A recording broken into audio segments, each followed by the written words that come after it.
also happens to be a singer. I figure you all know, so everybody will try to ask questions about what. Well, I'm supposed to be talking to this microphone? Welcome to the first KQED Poets Conference, press conference. Mr. Dillon is a poet. He will answer questions about everything from atomic science to riddles and rhymes. Go. Oh my Who's God. first? Come on. I'd like to know about the cover of your forthcoming album. The one with subterranean music blues in it. I'd like to know about the meaning of the photograph with you wearing a Triumph T-shirt. What did you want to know about it? Well, I'd like to know that's an equivalent photograph. It means something. It's got a philosophy in it. And I'd like to know visually what it represents to you, because you're a part of that.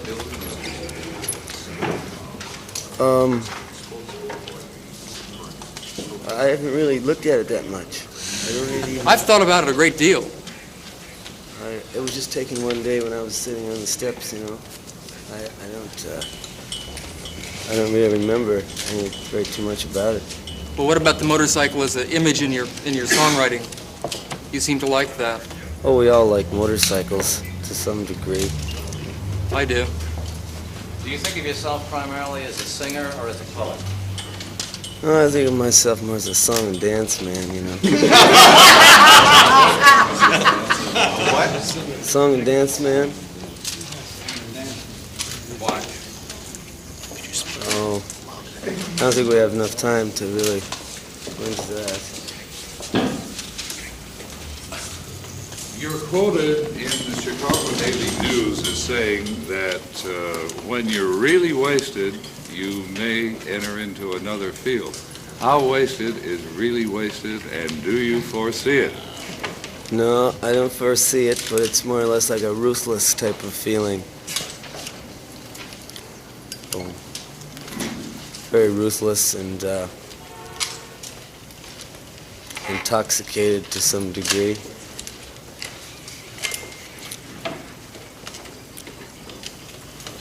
The criticism that you've received for more or less leaving folk music for folk rock hasn't seemed to bother you very much. Do you think you'll stick with folk rock, or are you going on into more writing? I don't play folk rock. What would you call your music? I would call it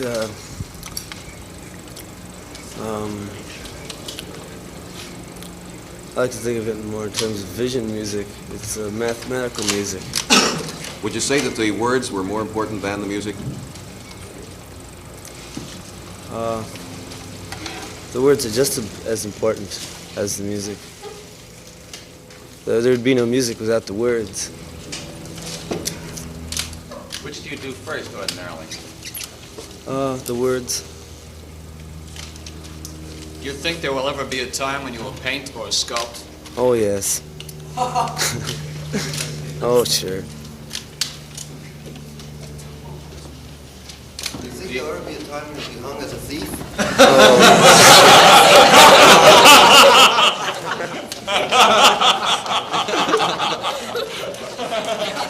You weren't supposed to say that. We have a match. We have a match. Thanks. Bob, you said when you always do your words first and you think of it as music. When you do the words, can you hear it? Can I hear the can you sort of hear Yes. what music you want with Yes. when you do your words? Oh, yes. No. Do you hear any music before you have words? Do you have any songs that you don't have words to yet? Sometimes on very gentle instruments, not on the guitar though. Maybe something like the harpsichord or the harmonica or auto harp. I might hear some kind of melody or tune which I would know the words to put to. You'd say that. Yes, not with the guitar though. The guitar is too hard an instrument. I don't really hear many melodies based on the guitar. Do you sit down just to write a song, or do you just write it on inspiration? I more or less write it on on a lot of things.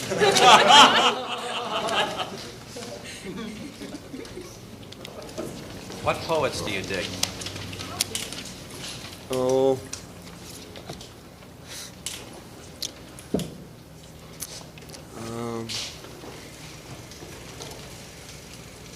Rambo, I guess, W.C. Fields.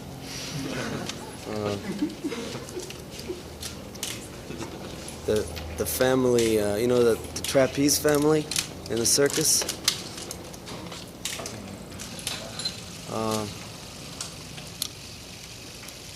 Smokey Robinson, Allen Ginsberg, Charlie Rich is a good poet. In a lot of your songs, you're hard on a lot of people. Like in Like a Rolling Stone, you're pretty hard on the girl. And in Positively 4th Street, you're pretty hard on the supposed friend. Are you hard on them because you want to torment them or because you want to change their lives and make them know themselves? I want to needle them.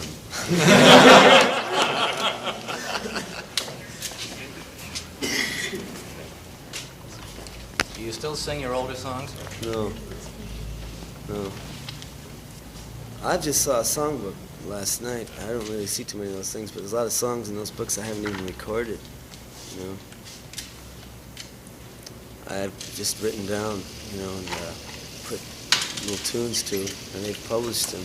I haven't sung them, though. A lot of the songs I just don't even know anymore, even the ones I did sing. There doesn't seem to be enough time, you know. Did you change your program when you went to England? No, I finished it there. That was the end of my older program.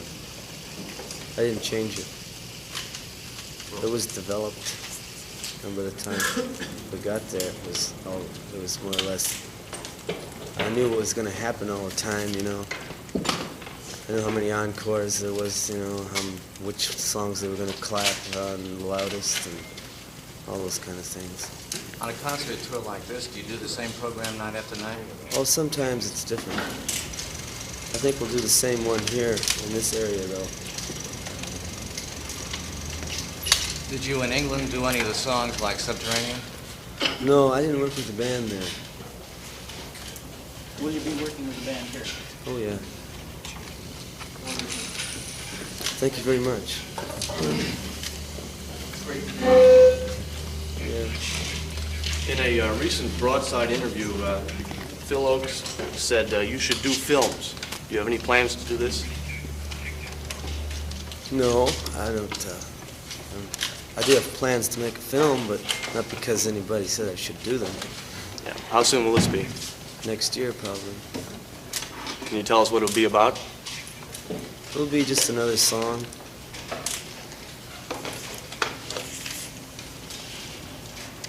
You dig flicks. Who are the people making films that you dig particularly? Truffaut. I really can't think of any more people. Italian movie directors, you know, but not too many people in England or the United States, which I can really think that I would dig. You did Elton Chaplin bit as an exit line in one of your concerts once. I did? That must have been an accident. I have to stay away from that kind of thing. Oh, that's pretty. Well, thank you very much. Was that taken right here with the Polaroid? Good God, I must leave right away.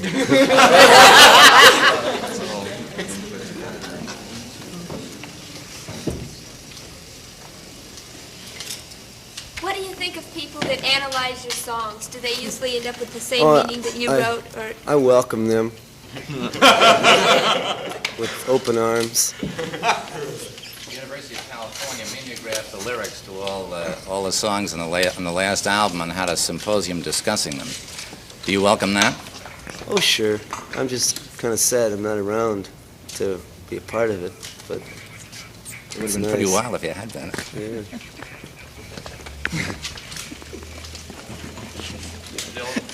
Josh Dunson, in his new book, Freedom in the Air, implies that you have sold out to commercial interests. and the topical song movement. Do you have any comments here? Well, no comments, no arguments, no. I certainly don't feel guilty. If you were going to sell out to a commercial interest, which one would you choose? Bob, Ladies' garments. Bob, have you worked with any rock and roll groups? Professionally?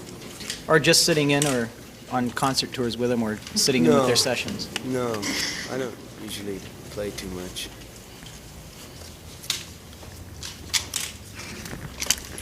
Do you listen to other people's recordings of your songs? Sometimes. A few of them I've heard. I don't really make it I don't really come across it that much, though.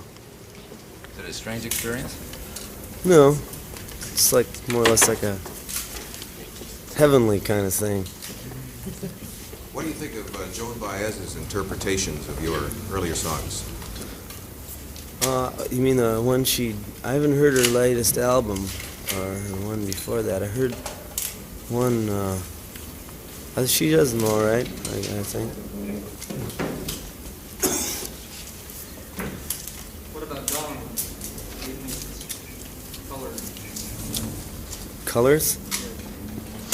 What do I think of Donovan Colors? Yeah. Do you think he's a good poet of love ballads? No. He's a nice guy, though. I'm shattered. Huh? I'm shattered. Well, you needn't be. Are there any young folk singers or rock groups that you would recommend for us to hear? I'm glad you asked that. Oh, yeah, there's the Sir Douglas Quintet. I think are probably the best that are going to have a chance of reaching commercial airwaves. They already have with a couple songs. What about Paul Butterfield's group? They're good. Mr. Dillon, you call yourself a completely disconnected person. Would you like to No, elaborate? I didn't call myself that. They should have drove those words in my mouth. I saw that in the paper. How would you describe yourself? What is it that you have you analyzed this? Why you appeal to people? I certainly haven't. No. Mr. Dillon, I know you dislike labels, and probably rightly so, but for those of us who are well over 30, could you label yourself and perhaps tell us what your role is? Well, sort of label myself as well under 30. And my role is to, to just stay here as long as I can. Mr. Dillon. That you share Phil Oakes' concern that he expressed in a recent broadside having to do with the fact that, well, he feels that it becomes increasingly dangerous for you to... You can't hear? No. Phil Oakes wrote something in a recent broadside magazine to the effect that you have twisted so many people's wigs that he feels that it becomes increasingly dangerous for you to perform in public before an audience.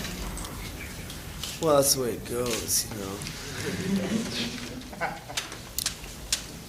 I can't apologize, certainly. Did you envision a time when you would give 5 concerts in one area like this within 10 days? No. No, this is all very new to me. If you were draftable at present, do you have any feelings of what your actions might be? No. I probably just do what had to be done. What would that be? Well, I don't know. I never really speak in terms of what if, so I don't really know. You're considered by many people to be symbolic of the protest movement in the country for the young people.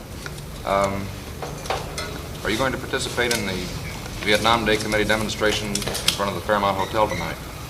I'll be busy tonight.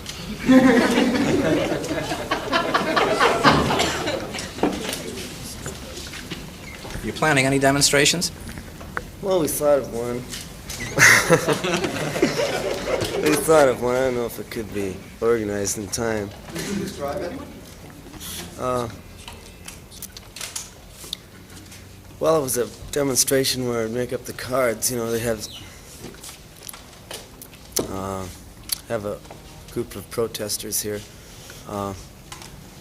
perhaps carrying cards with pictures of Jack of Diamonds is on them, and Ace of Spades on them, pictures of mules, maybe words, and maybe about 25,000-30,000 of these things printed up, and just pick it.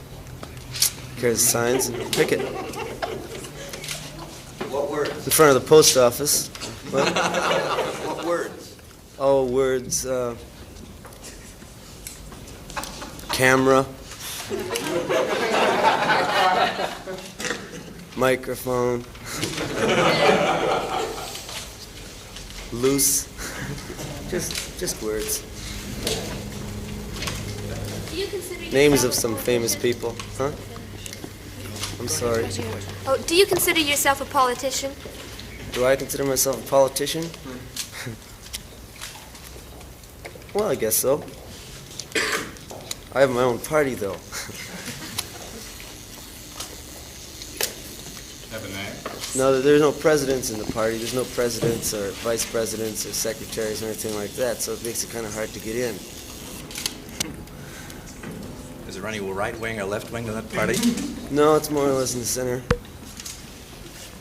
Kind of on the uppity scale. Do you think your party could end the war with China?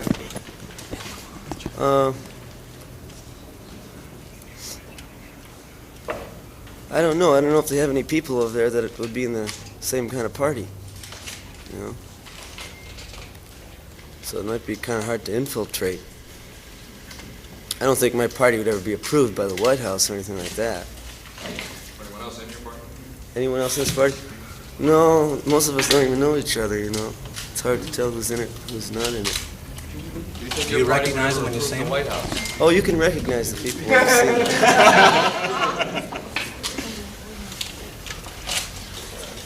Are there still tickets available for your concerts in this area? I don't know. I would imagine so. Maybe for some, I guess. How long do you think before your party will win? Gee, I don't know.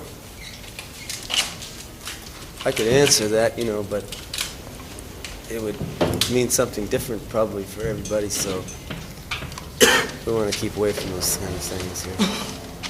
What did you mean when you said, I don't think things can work out in an interview recently in Chicago? I don't know. Talking about- What things were we talking about? You said, I don't think things can turn out, I've accepted it, it's a sadness.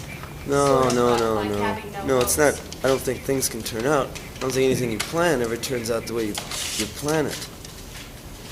That's all. Is this your philosophy? No. No. Doesn't mean anything.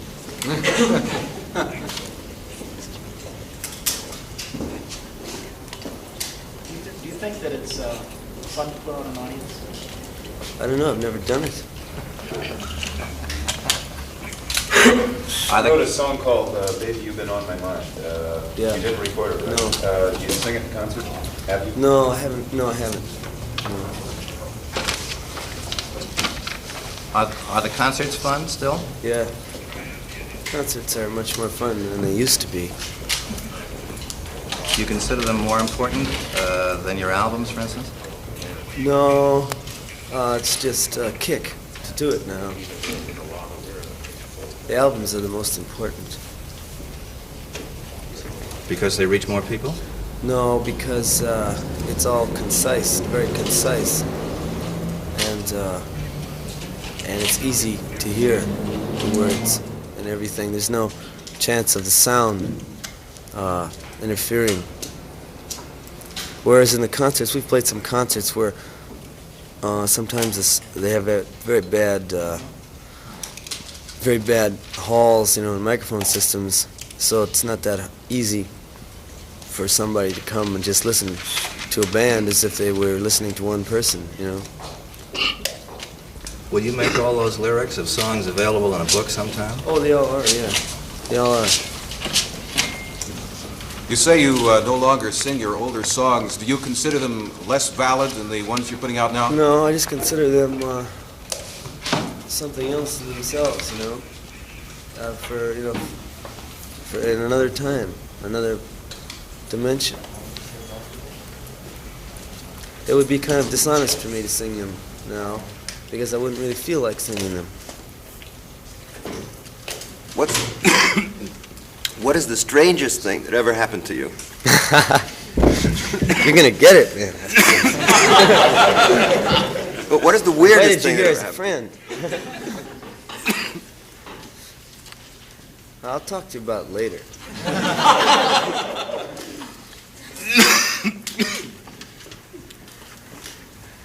I wouldn't do that to you. What areas in music that you haven't gotten into do you hope to get into?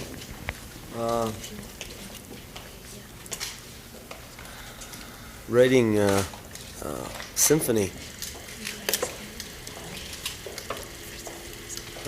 with different melodies and different words, different ideas, all being the same, which just roll on top of each other and underneath each other. Mr. Dillon, when will you know that it's time to get out of the music field and into another field? When I get very dragged. When you stop making money? No, when my teeth get better. You know, or God, just when something makes a drastic, when I start to itch, you know, when something just goes to a terrifying turn, and I know it's got nothing to do with anything, and it's time to leave. You say you're going to write symphonies. Yes. Is this in terms of, we think of symphony, not classical? I'm not sure.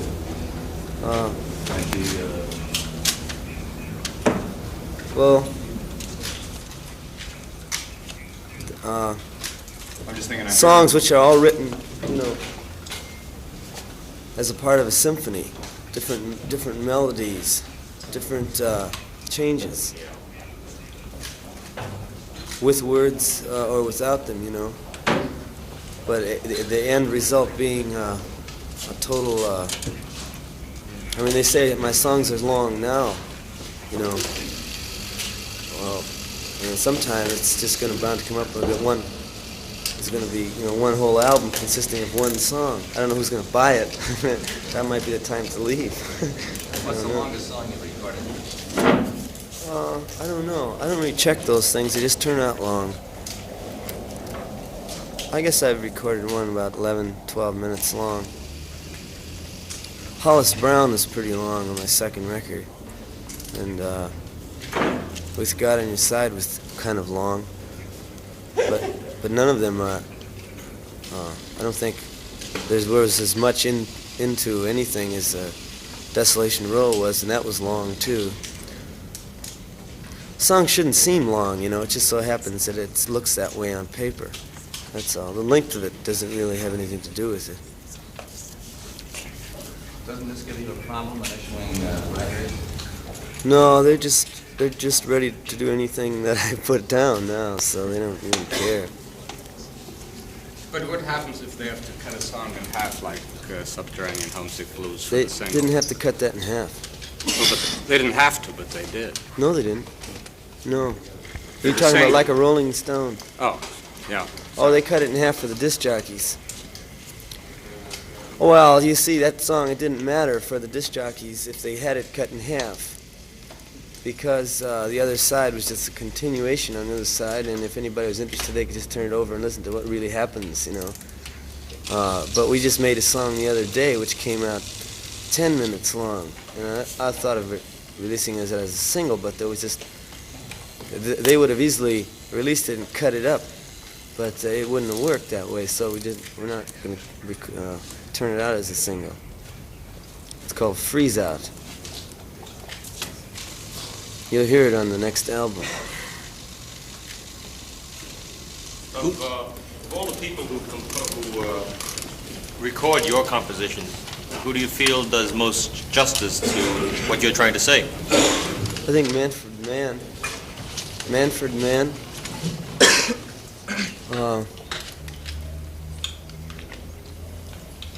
They've done the songs. They've done about 3 or 4, and each one of them has been right in context of what the song was all about.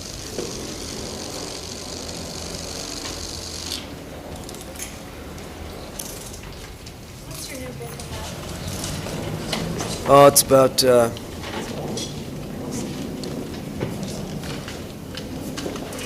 just about all kinds of different things. Rats, balloons. They're about the only thing that come to my mind right now. Is that the same book with Macmillan? Yes, yes.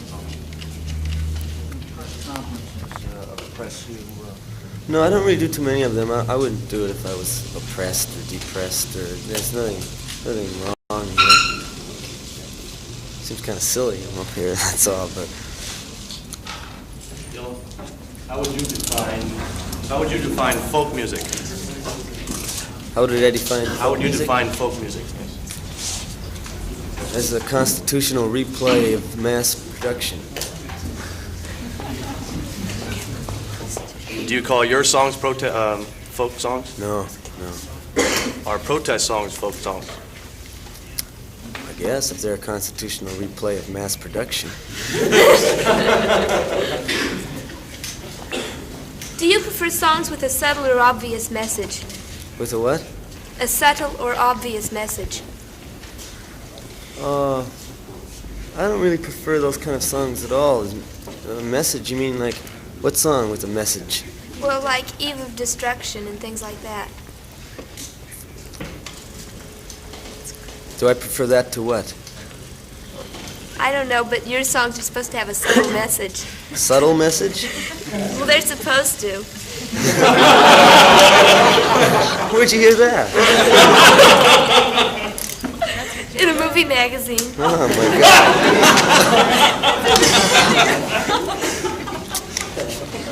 Oh my God. Well, we don't discuss those things here. Are your songs ever about real people, like, occasional poetry? Sure they are. They're all about real people. Particular one? Particular people? Sure. I'm sure you've seen all the people in my songs at one time or another. Who's Mr. Jones? Mr. Jones, I'm not going to tell you his first name. I get sued. What does he do for a living? He's a pin boy.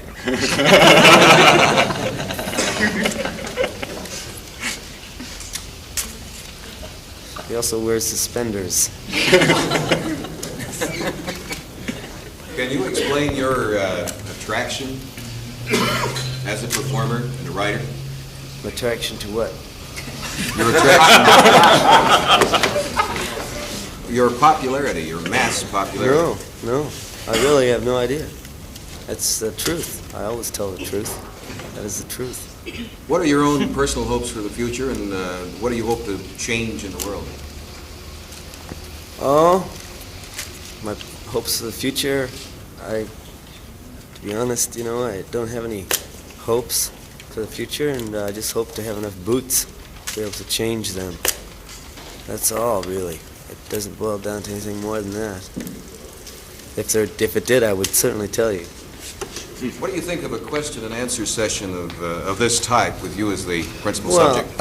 I think we all have different. I think I dropped an ash on myself somewhere. Oh, well, you'll see in a minute here what happens. I'm not going to say anything about it, though. What was the question? What are you thinking about right now? Thinking about this ash. Right before that. Huh? This ash is creeping up on me somewhere. I've lost touch with myself, so I can't tell where exactly it is. Was that an inadvertent evading of the question? No, about I didn't. What you feel about meetings of this kind, question and answer sessions? Oh, no, where you no. are the I subject? just know in my own mind that You we think all they're have a different idea of all the words we're using. You know, so I don't really have too much, really can't take it too seriously because we're reading, like if I say the word house, like we're both going to see a different house. If I just say the word, right? So we're using all these other words, like mass production and movie magazine. We all have a different idea of these words too, so I don't really know what we're saying here. Why do you bother to write? No, it's not pointless. If you know, if you want to do it, you know, and you're there, you know, it's not pointless. I mean, no, it doesn't hurt me any. You just said it. Is there anything in addition to your songs that you want to say to people? Good luck. Then, You don't say that in your songs. Oh yes, I do. Every song tails off with good luck. I hope you make it. Why? I couldn't hit most of what you. Who are said. you? Get the camera on this person over here. What do you bother to write the poetry for if we all get different images? And we don't know what you're talking about. Oh, because I've anyway. got nothing else to do, man. It's only a rhyme for orange. Huh? A rhyme for orange. I didn't hear that. A rhyme for orange. A rhyme for orange?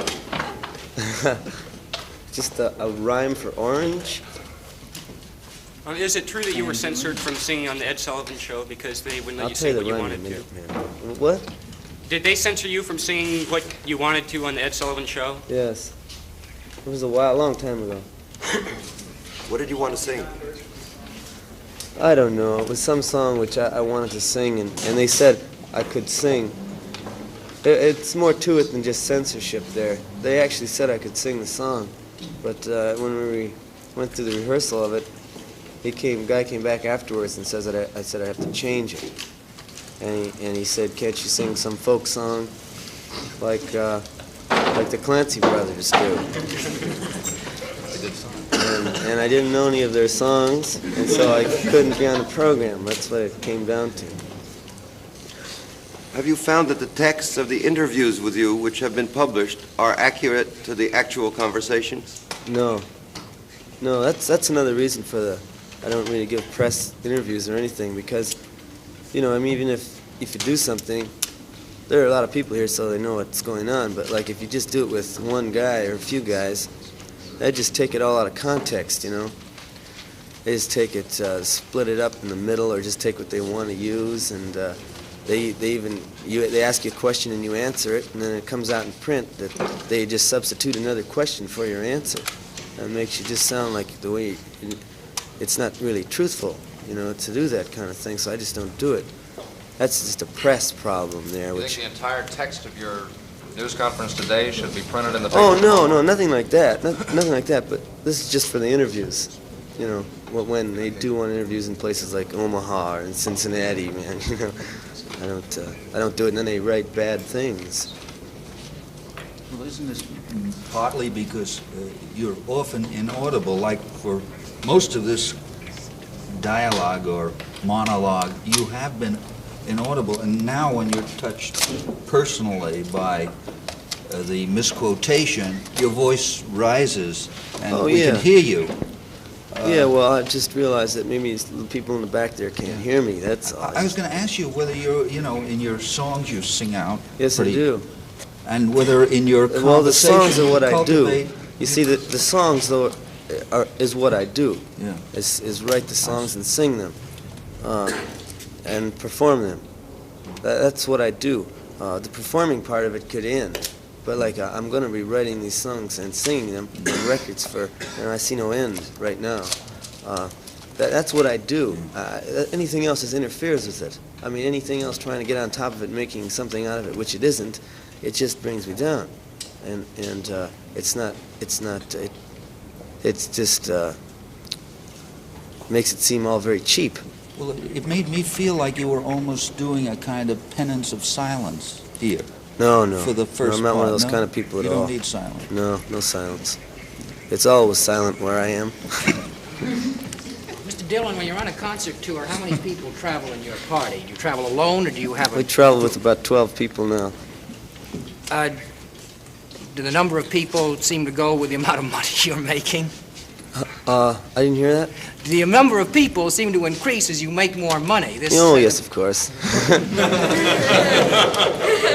Is that known as Dylan's Why do you Law? need so many people when you travel on Well, this we have the concert? band. We have 5 in the group, and we need other things. We have to. It's a lot of electronic equipment now, a lot of different things which have to be taken care of. So we need a lot of people. We have 3 road managers and things like that. We don't make any big public presentations though. Like we never come into town in the limousines or anything like that. We just go from place to place, you know, and do the shows. That's all. You fly in your own plane? Do you have a private plane? Yes. What? You have to get in a certain type of mood to write your music. Yeah, I guess so. A certain type of mood, if you want to call it that. Do you find that you're perhaps more creative at a certain time of the day? Yes, I feel that way. Like a night writer? I wouldn't say night has anything to do with it. No. Have you ever sung with the Beatles? No. Well, I think we may have messed around in London, but I don't think anything serious. Were you ever to play a dance? Huh? Were you ever to play for people to dance? No. It's not that kind of music. It is. Well, what can I say? You must know more about the music than I do. How long have you been playing it? Do you find that when you're writing, yes. Do you find that when you're writing that you sort of free associate often? You just let No, your it's all very clear and simple to me. These songs aren't complicated to me at all. I know what they all are all about. There's nothing hard to figure out for me. I wouldn't write anything that I can't really see. I didn't mean it that way. I meant that when you're creating a song, are you doing it more or less at a sort of a subliminal level where you're letting your mind just flow? No, my mind goes like that. You're whether I was very writing or conscious not. of each step, each word. No, that's the difference in the songs I write now in the past year or so. The last year and a half, maybe 2, I don't know. But the songs before, up till one of those records, I don't know. I wrote the 4th record in Greece. I was thinking So there of was a that change one, there. But the records before that, I used to know what I wanted to say before I used to write the song, you see. All the stuff which I had written before, which wasn't song, which is on a piece of toilet paper when it comes out like that, that's kind of stuff I never would sing because people would, I know people just would not be ready for it. But I just went through that other thing of writing songs, and I couldn't write like it anymore. It was just too easy, and it wasn't really right. I would start out, I would know what I wanted to say before I wrote the song, and I would say it, And it never really would come out exactly the way I thought it would, but it came out, it touched it, But now, I just write a song, like I know that it's just going to be all right, And I don't really know exactly what it's all about, but I do know the minute and the layers of what it's all about. What do you think about your song, It's All Right, Ma, I'm Only Bleeding? It happens to be my favorite one. God bless you, son. No. I haven't heard it for a long time. I couldn't even sing it for you, probably. How long does it take you to write? It's usually not too long time, really. I might write all night and get one song out of a lot of different things I write. How many have I written? I guess, there's one publisher that's got about 100. I've written about 50 others, I guess. I got about 150 songs I've written. Have they all been published? No. Some of the scraps haven't been published. But I find I can't really sing that anyway because I forget it, So the songs I don't publish, I usually do forget.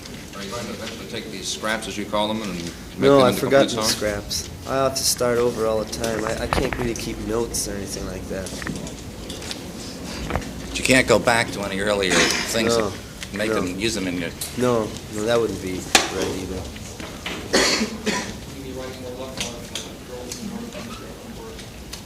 Yeah, if it happens, you know. That was a very, are you the same cat that was sitting over there?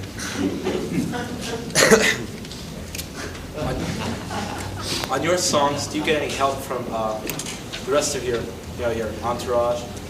What? Do you get any help from the group that you play with, or do you write your songs? Robbie, the lead guitar player, sometimes we play the guitars together. Something might come up where I know it's going to be right. We just sitting around playing, so I can write up some words. I don't get any ideas though, to any kind of ideas of what I want to, you know, what's really going to happen here. Why do you think they're so popular? I don't know. I'm not a reporter. I'm not a newsman or anything. I'm not even a philosopher. I have no idea. I would think other people would know, but I don't think I know. You know, when you get too many people talking about the same thing, it tends to clutter up things, so I just...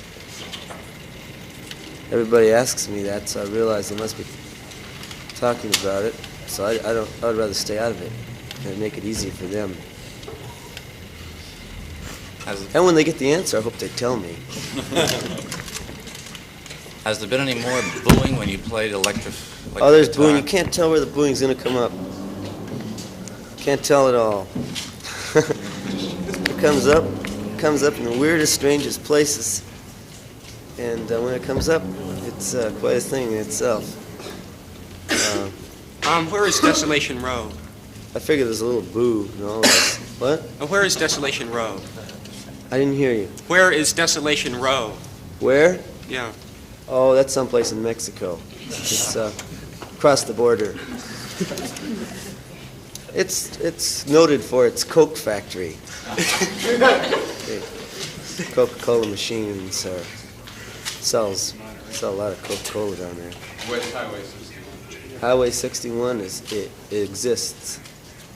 That's out in the middle of the country. Runs down to the south, goes up north.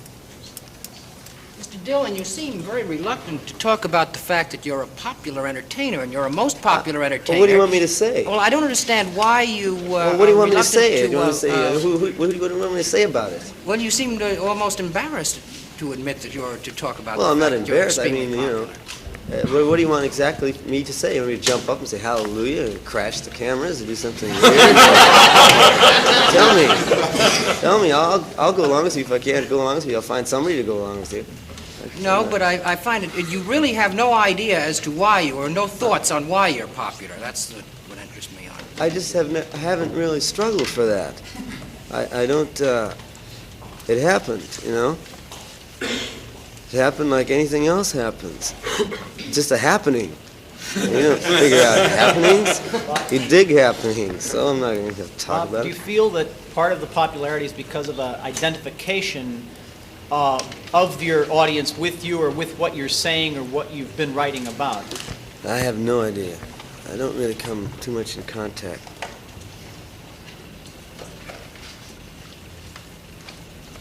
Does it make life more difficult? No, it certainly doesn't. Were you surprised the first time the blues came? Yeah, that was at Newport. Well, I did this very crazy thing. So, you know, I mean, I didn't really know what was going to happen.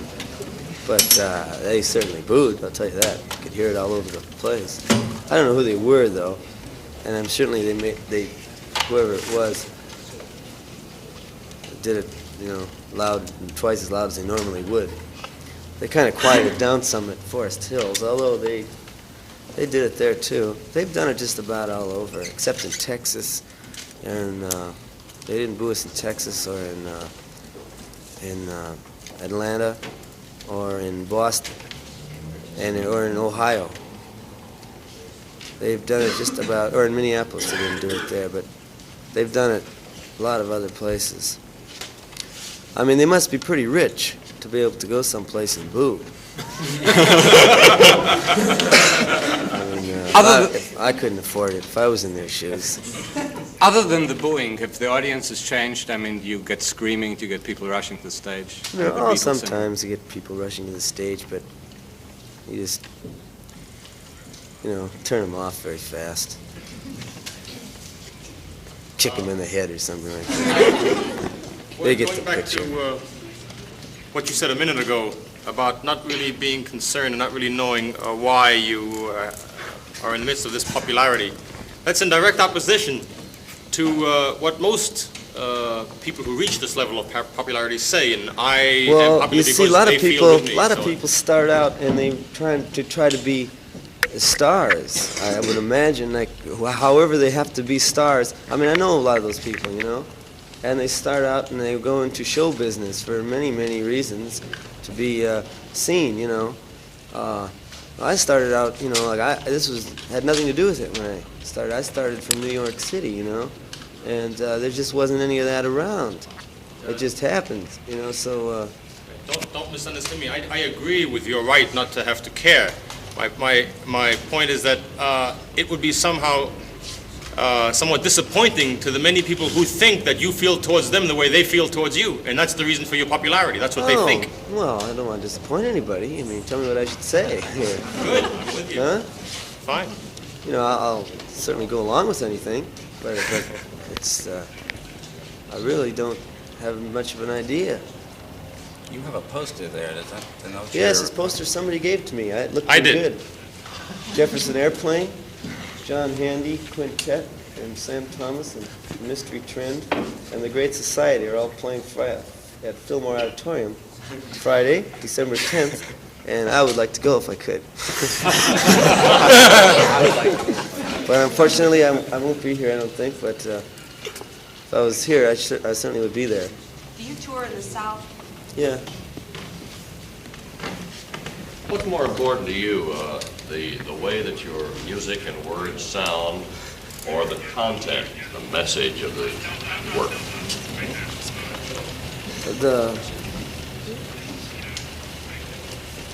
The whole thing while it's happening, the whole total sound of the words, what's really going down is it either happens or it doesn't happen, That's what I feel is just the thing which is happening there at that time. That's what we do, That is the most important thing. There really isn't anything else. I don't know if I've answered your question. Well, you mean it might happen one time and might not happen the next time with the same song? Nights, But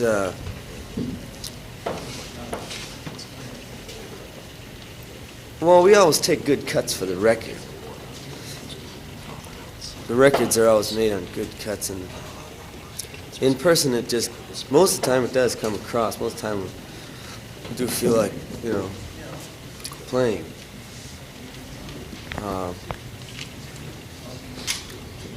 That's important to me. The aftermath, or whatever happens before and after, is not really important to me. Just the time on the stage and the time that we're singing the songs and performing them. Or not really performing them, even just letting them be there. Bob, we promised to spring you at a certain Yeah, time, what which is now, it's now 2 o'clock. Okay. Thank you very much. All right. I'd like, incidentally, to suggest that Mary Ann Pollard explain the...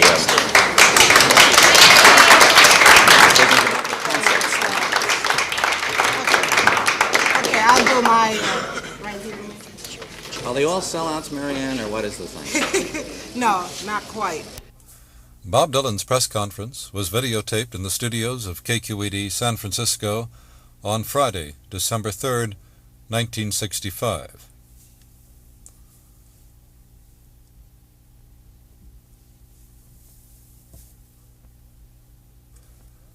The program was produced for KQED by the critic and jazz columnist Ralph J. Gleason. Huh? No. You don't need to talk. No. You don't go.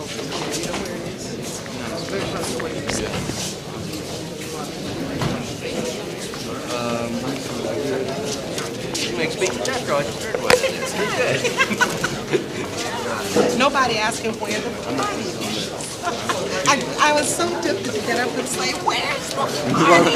That's what everyone wants. You want to change these for better tickets? Oh, you got Alex. Oh, we're on. Yeah. Now that's very close.